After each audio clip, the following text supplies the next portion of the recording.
Vamos conversar aqui, pessoal, com o Paulo Duro Moraes, que é coordenador do curso de Cinema e Mídias Digitais do IESB, que é uma universidade aqui do Distrito Federal. Oi, Paulo, tudo bom? Me ouve bem? Escuto bem. E aí, tudo bem? Tudo jóia, Paulo. Bom, queria começar conversando com você. Enquanto você não entrava, eu estava fazendo um pequeno libelo aqui, falando que eu achava um absurdo a Viola Davis não ser indicada, né? Porque eu acho que a atuação dela é inúmeras vezes melhor que a atuação da Ana de Armas. Mas queria ouvir sua opinião, assim. Para você, você acha que essa foi uma das grandes esnobadas desse Oscar? Eu acho. Eu acho que essa foi a grande esnobada do Oscar foi esse. O filme, eu não sei, o filme é um pouco mais delicado, porque tem essa coisa mercadológica, uma coisa um pouco mais complexa. Mas a Viola Davis, cara, tinha que ser indicada. Ela tá fantástica no filme e acho que ela merecia, inclusive, assim, é uma das grandes candidatas. Se ela estivesse concorrendo, seria uma das grandes candidatas, porque ela tem uma força dramática, né? Assim, eu gosto muito dela e acho que ela tá muito bem no filme. Assim, eu acho que foi uma grande esnobada, assim, eu acho. E, Paulo, uma Concordo com coisa que eu acho você. interessante, eu achei interessante na atuação dela, é que ela trouxe uma atuação muito física, né? Que a gente não está acostumado a ver essa atuação mais de ação da Viola Davis. Ela é uma baita atriz dramática, né? Mas a gente nunca tinha visto ela nesse papel de ação. Você concorda com essa avaliação? Você gostou de ver ela nesse papel mais, entre aspas, aí, heroína? Gosto muito. Inclusive, ela tem essa pegada heroína, mas não tem, ela não perdeu a força dramática, né? Assim, o filme tem momentos muito fortes onde ela segura o filme, né? E também tem essa a parte física, né? Ela corre, luta, né? Assim, é muito legal. Eu acho que ela realmente me surpreendeu fisicamente também. Assim. Tudo bem que a gente sabe que rola os dublês, a gente sabe desses esquemas, né? Mas ela me surpreende muito, assim. E o preparo físico dela, você vê que ela está muito bem fisicamente, né? Eu achei super legal. Eu fiquei muito frustrado quando eu vi a lista e não vi que ela estava indicada. Fiquei Né, muito pois é, triste. realmente a gente fica meio impressionado, né? Ainda mais pela Ana de Armas entrar no lugar dela, que... Olha, eu não sei. Você viu Blonde, Paulo? Não assisti Então, ainda. já vou te dar uma sugestão, nem perde seu tempo. É uma... Olha, fala baixo aqui, é horrível. É horrível. Filme machistas, completamente descabido, muito ruim. Mas, Paulo, eu queria conversar com você sobre a lista dos melhores filmes. Por quê? A gente sabe que o Oscar é um prêmio de uma indústria, né? Às vezes o pessoal trata o Oscar como se ele fosse a grande validação do cinema, mas ele é o prêmio da indústria norte-americana. E a gente tem dois filmes entre os melhores filmes que fizeram as maiores bilheterias de 2022. Estou falando de Avatar, O Caminho da Água, e de Top Gun Maverick. Você acha que esse fato deles terem feito grandes bilheterias foi o que credenciou esses dois filmes a disputarem como melhor filme do ano? O que acontece? A gente tem que entender, né, assim, como é que funciona o Oscar, né? Num princípio que é assim, o Oscar é uma academia, entende? Então, é diferente de um festival comum. Então, quando você tem o Festival de Cannes, vai ter agora o Festival de Berlim, né? Inclusive tem um filme de Brasília que está indicado para a melhor curta-metragem em Berlim. E aí, assim, é um corpo de jurados onde você tem uma tendência, onde você tem uma linha, né? Então, isso dá uma tendência que você fala, o presidente do júri, com esse júri, vai mais para essa linha. Então, você tem um caminho, né? O Oscar não, o Oscar é uma academia. Então, é um grupo imenso de pessoas que votam nos filmes. E aí, o que acontece? A indicação desses filmes tem uma tendência de mercado. Então, assim, a gente já viu, historicamente, filmes que entraram, por exemplo, para concorrer ao Oscar, para poder melhorar a bilheteria, sabe? Para poder salvar produtoras, salvar estúdios, né, assim, que estão com certa dificuldade financeira. Então, assim, existe todo esse estudo, né, e todo esse cuidado que muitas vezes passa despercebido para a gente. Mas ele tem. Esses dois filmes, para mim, são exemplos claros. Assim, eles entram porque são filmes que tiveram um retorno muito grande. Né? O Top Gun, para mim, mais ainda, porque não é um filme que se destaca assim, em termos de de obra, né, cinematográfica, mas ele vem indicado justamente por isso, porque tem um respaldo, ele teve uma boa bilheteria.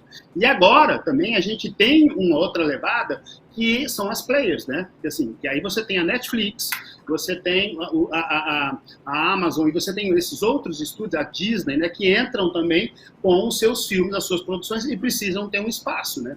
Porque são grandes parceiros e grandes produtores mundiais, então eles precisam também ter esse espaço, né?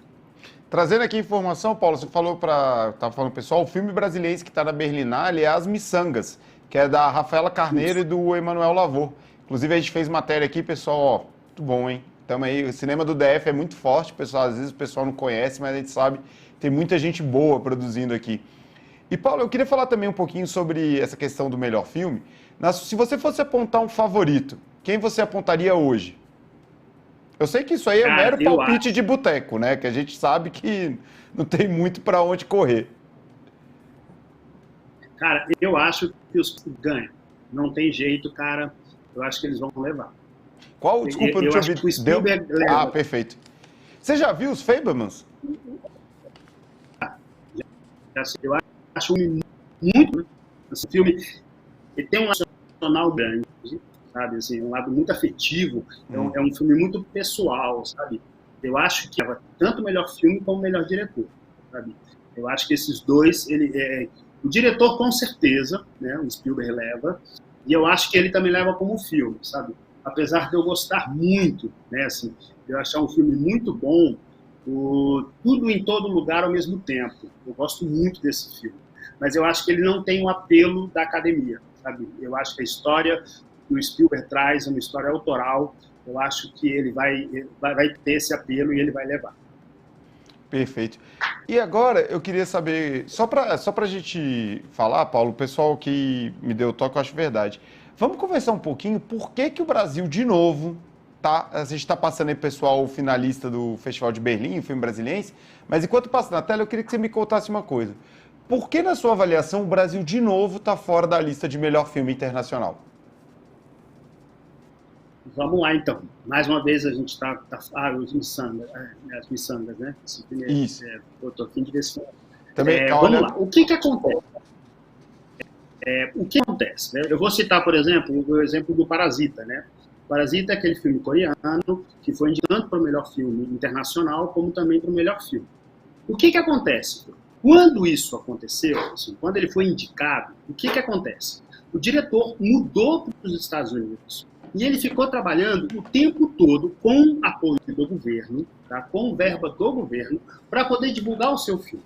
Então, isso que eu expliquei da academia, o que acontece com o filme estrangeiro? Eu sou da academia, tá? Eu faço parte da academia. O que acontece? Para os filmes, melhor filme estrangeiro, eu tenho que pedir para ver o filme. É diferente do melhor filme, por exemplo, né, o melhor filme estrangeiro, eu tenho que internacional, eu tenho que solicitar para assistir o filme. Então, existe uma grande campanha dos filmes que estão disputando, que eles concorrem justamente para poder serem vistos, porque você tem que conseguir assista o seu filme, entende? Então, isso é muito diferente, então isso é muito complicado. Então, aí existe essa campanha. E o que acontece? No Brasil não tem apoio. Você não tem apoio. O diretor vai sozinho, sabe? A Ancine promete dinheiro, né? Assim, o Deserto Particular, assim, foi um filme brasileiro que foi o candidato, se eu não me engano, o ano passado, ou o ano retrasado. Assim, eu vi o depoimento do diretor, desculpa, eu esqueci o nome dele, mas eu vou lembrar. O que acontece? Ele mudou para os Estados Unidos, a Ancine prometeu 30 mil dólares, ele não ganhou 30 mil dólares, ele não recebeu esse dinheiro quando eu vi a entrevista dele, que ele já tinha estava nos Estados Unidos tentando divulgar o filme, e ele não conseguiu. Então, assim, enquanto você tem o apoio da coreana, por exemplo, de um país inteiro que ajuda, que coloca verba em cima disso, entende? Então, enquanto a gente não tiver esse pensamento de que a gente precisa vender o nosso filme, sabe, tem que botar dinheiro para isso, a gente não vai conseguir. Aí tem que ter um filme muito bom, tem que ter um destaque internacional para que as pessoas queiram ver como foi Cidade de Deus, como foi Despedaçado, não. A gente teve Cidade de Deus, a gente teve Indicação Cidade de Deus, teve Central do Brasil, o Quatrilho. Central do Brasil. Central do Brasil. São filmes que tiveram destaques internacionais, sabe?